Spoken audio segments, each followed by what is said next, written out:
है सन 2013 पढ़ना है ना। और ये आरपीएफ की तैयारी कर रहे थे। इनका एक बैच था आरपीएफ का, 2011 में विज्ञापन आया था आरपीएफ का, आपको याद हो तो। उसमें बड़े मजे हो गए बच्चों का, हमारी थोड़ा नाम हो गया उसमें। जो बच्चे 2011 में फॉर्म भरे गए थे, 2014 में भर्ती परीक्षा होती है। पहले शायद पत्ते 7,500, फिर कर दिया 11,000 और पेपर ले ला करके कितने मजेदारी की बात थी, पद कर दिया 17,000। अरे पद कितने कर दिए? 17,000 पद हो गए। और पेपर काफी साल बाद हुआ तो नए फॉर्म भरे नहीं गए। अरे नए फॉर्म क्या थे? भरे नहीं गए। उस समय जो हमारे पास आरपीएफ के जो बच्चे तैयारी कर रहे थे, बड़ी खुशी की बात यह है कि मेरे हिसाब से तो कोई 1-2 बच्चे अगर रह गए हो तो रह गए हो, लेकिन उस बैच में जितने भी बच्चे थे, लगभग 70-80 बच्चे थे, सारे के सारे बच्चे एक ही भर्ती में सेलेक्ट हो गए। कुछ जो रह गए, जो विज्ञापन बढ़ाई थी ना भर्तियां, उनमें आ गया कईयों का नाम बच्चों का। लेकिन बड़ी खुशी और गम की बात यह है कि उनमें से अभी तक मेरे पास 7 बच्चे ही आए हैं जिन्होंने कहा साहब की नौकरी लगी, आपका बहुत बहुत शुक्रिया। बाकी के बच्चे नहीं आए। तो वो नहीं आए तो एक आध तो मुझे रेलवे मिल गए। अरे एक आध तो मुझे रेलवे मिल गए। मेरी आदत खराब है, जनरल का टिकट लेता हूँ, रिजर्वेशन में यात्रा करता हूँ। क्योंकि मेरा कोई पूर्व प्लान तो होता नहीं भाई मुझे यहाँ जाना है वहाँ जाना है। मेरे तो एक आज मूड काम किया, कल अपने साहब टिकट कटा जनरल का, कहीं चल रहे थे रिजर्वेशन। अब क्या होता है, वो रिजर्वेशन चेक करने के लिए जब आ रहे थे, बेड पर लगा लोगों का टिकट, मैंने काय का टिकट चेक क्यों कर रहे हैं? तो तेरा काम है चेक करने का, ये व्यवस्था में समाज। अब बहुत आवाज से पहचान, ये आवाज किसकी है? मैंने कहा तेरा काम क्या है, वो काम करे ना। काम तेरा चेक बैंक करने का, व्यवस्था समाज, टिकट क्यों चेक करता है? अरे गुरुजी आप यहाँ, मैंने कहा चल ये टिकट चेक कर। अरे नहीं सर ऐसी कोई बात नहीं। तो बहुत सारे बच्चे बेचारे रेलवे में मिल जाते हैं, कर जाते हैं, अच्छी बात है। और देश की सेवा करें, बहुत बड़ी खुशी की बात है। और ये रेल मंत्रालय दिल्ली में ये और भी बड़ी बात है, कोई अगर रेल से संबंधित समस्या हो किसी को, कोई एग्जाम्स की जानकारी या वैसी जानकारी या फिर कोई बड़ी व्यवस्था कर रही हो तो वो देख लेना, भी कर रखी हो समस्या है तो ना, वैसी कोई व्यवस्था कर रखी हो, बड़ी समस्याओं का समाधान अगर हो तो वो भी देख लेना। बाकी रेल से संबंधित अगर इनकी कोई समस्या, क्योंकि भारत का रेल मंत्रालय है दिल्ली में, तो दिल्ली में यहाँ रहते हैं तो सबसे संपर्क तो होते ही है। अरे संपर्क तो होते ही है, मेरी बात सुन रहे हैं। तो ये है, तो हाकमदीन जी हमारे पास पढ़े, तो पहले तो इनका जोरदार तालियों के साथ स्वागत करेंगे। लक्ष्मणगढ़ के पास सजनपुरी गांव है ना, सजनपुरी गांव हमारे आसपास के ही थोड़े से, तो वहाँ के रहने वाले हैं। बड़े इन्होंने अपने माता पिता का नाम रोशन किया। और आपको पता है कि आप सब जानते हो कि मुस्लिम में, मोहम्मडन्स में पढ़ने का जो क्रेज है, साक्षरता जो दर है औरों की तुलना में क्या है, कम है। जैसे हमारे कासुमदीन जी है, इनके गांव में साहब अभी तक मेरे में एक भी नौकरी नहीं लगा, खाते ही नहीं खुला, ये कह रहे मैं खाता खोल के रहूंगा। तो ऐसे ही बहुत सारे ऐसे लोग, जो मुझे बड़ी खुशी की बात थी कि बहुत सारे ऐसे गांव थे अलवर में, भरतपुर में, जिले में, जिन गांव में से एक भी आदमी सरकारी नौकरी में नहीं था। और यहाँ अपने यहाँ पढ़ने के बाद कोई तो ये कहते साहब हमारे गांव में किसी ने करवा दिया, किसी ने को छुड़वा दिया, हमारे गांव में एक भी नौकरी ना लगे, पढ़े लिखे पर जैसे चलाए ना फटाके, तो फटाके चलते नहीं है, ऐसे हमारे गांव में एक भी आदमी आज नहीं लगा। मैंने कहा नहीं अब की बार लगेगा।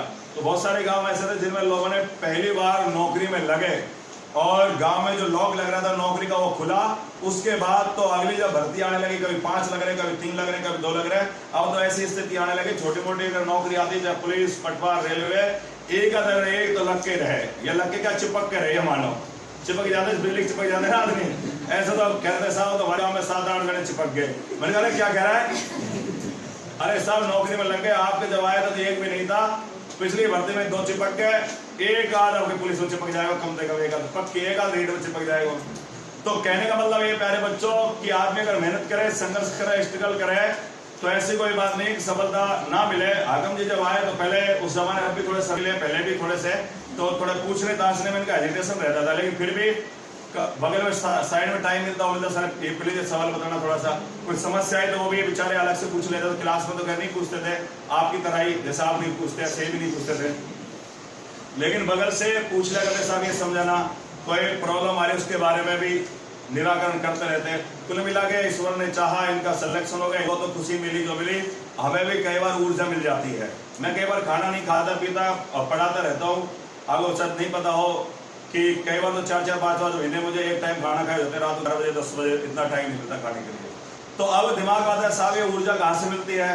तो ऊर्जा जो हमें मिलती है, जो हाकम जैसे बच्चे आ जाते हैं 9 बजे लग जाते हैं, कोई फोन कर देता है, सुबह फोन कर देता है, सर गुड मॉर्निंग। मैंने कहा सर आप नहीं पहचाना? नहीं मैंने, सर मेरी ड्यूटी वहाँ चल रही है अजमेर में, मैं इस समय उसमें। अच्छा और अब सुबह 7 बजे रोटी खाओ जरूरत ना, वो एनर्जी मिल गई। अरे जरूर नहीं, खाना खाने से एनर्जी मिलती है, मजाक नहीं कर रहा मैं।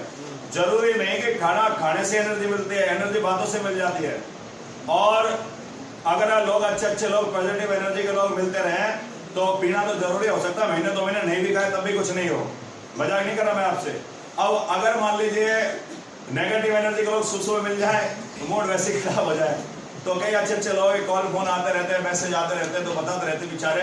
उनमें से हाकम जी आए हैं, ये इनका बहुत बहुत स्वागत है, मिलने के लिए आए स्पेशली मेरे से, तो और भी ज़्यादा खुशी दुगनी हो जाती है। बीच में एक बार और आए, उस समय नहीं दे पाए, आज फिर आए दोबारा मिलने के लिए। तो आदमी को पर्सनली 6 साल बाद मिलने के लिए आता है, 7 साल बाद मिलने के लिए आता है, तो जो खुशी है वो और भी डबल हो जाती है कि ये भी हमारे दिमाग में दिया तो लोग वहाँ कितने पढ़ गए लिख के भूल भाल गए होंगे, लेकिन ऐसा कुछ नहीं। बच्चे बेचारे थोड़ा बहुत तो याद रखती है, कोई कम तो कोई ज़्यादा, लेकिन ऐसा नहीं, याद तो रखती हैं। आज 6 साल बाद आए, इनका बहुत बहुत स्वागत। अब आप इनको सुनेंगे कैसे पढ़े लिखे और थोड़ी बहुत पढ़ाई करेंगे, उसको सुन लेना, ताली बजा देना, ठीक है ना? कहीं पढ़ाई करें तो ताली तुम हरामी हो तो कंजूस। तो हाकम जी बताएंगे, इनको अपना नाम परिचय देंगे। पहला तो एक छोटा सा। जी, मेरा नाम हाकम दीन, और उस समय 13-14 में बैच में पढ़े थे। तो उस समय फिर सर ने मेरे को इतना बोला कि बेटे तू कितना भी पढ़ ले, सेंटर की वो उसमें भी बैच में बैठ ले और स्टेट वाले में भी। तो मैंने सारे बैच जितने भी चल रहे थे उसमें सब में ही अपनी उपस्थिति दर्ज करी। तो उस समय क्या है कि मैं सेंटर की भर्ती के लिए वो कर रहा था तैयारी। तो उस समय फिर ये आरपीएफ की आ गई, और फिर मैं वहाँ ट्रेनिंग पे चला गया। तो वहाँ फिर ये मैं एग्ज़ाम देके उधर चला गया, उसकी बिजली बोर्ड की। तो वहाँ चला गया ट्रेनिंग में, तो बिजली बोर्ड का भी कॉल आ रहा है मेरा ज्वाइनिंग का। तो सर ने मेरे को उस समय इतनी मेहनत कराई कि भाई हम बोल नहीं पा रहे कि इतनी मेहनत कराई कि उस समय जो ट्रिक है ना सर की, और पढ़ाने का जो तरीका है, वाकई में जब अब भी हम गुनगुनाते हैं तो बहुत अच्छा लगता है हमको कि सर की उस समय की मेहनत। और उस समय जो भी हम जितने भी थे हमारी गैंग में, जितने भी 1-2 को छोड़कर जो सारे ही सेलेक्ट हो गए, कोई किसी नौकरी में और कोई किसी में। उस समय टीचर वगैरह, आर्मी, जो भी सभी सेलेक्ट हो गए उस समय मेहनत में, सर की में। तो हम आपसे यही दुआ करेंगे कि देखो आप जब यहाँ बैठे हो तो अपना जोश, जुनून, जज्बा तीनों को लेकर अंदर ही बैठे रहो, बाहर जाते ही अपने और जो करना है वो करते रहो। बाकी यहाँ जो सर पढ़ाते हैं तो अपने मन तन से ठीक से ग्रहण करो जो पढ़ा, जो सर की ट्रिक है, पढ़ाने का तरीका है, वो वाकई में काबिल तारीफ है। तो हमको आज भी अच्छा लगता है जब सर उन तरीकों को हम समझाते थे तो बहुत अच्छा लगता था। बस मैं 2 ही शब्द इतना ही कहना चाहता हूँ कि अपने अच्छे से मेहनत करो और अपने जो भी है आपका टारगेट वो अपना ग्रहण करो।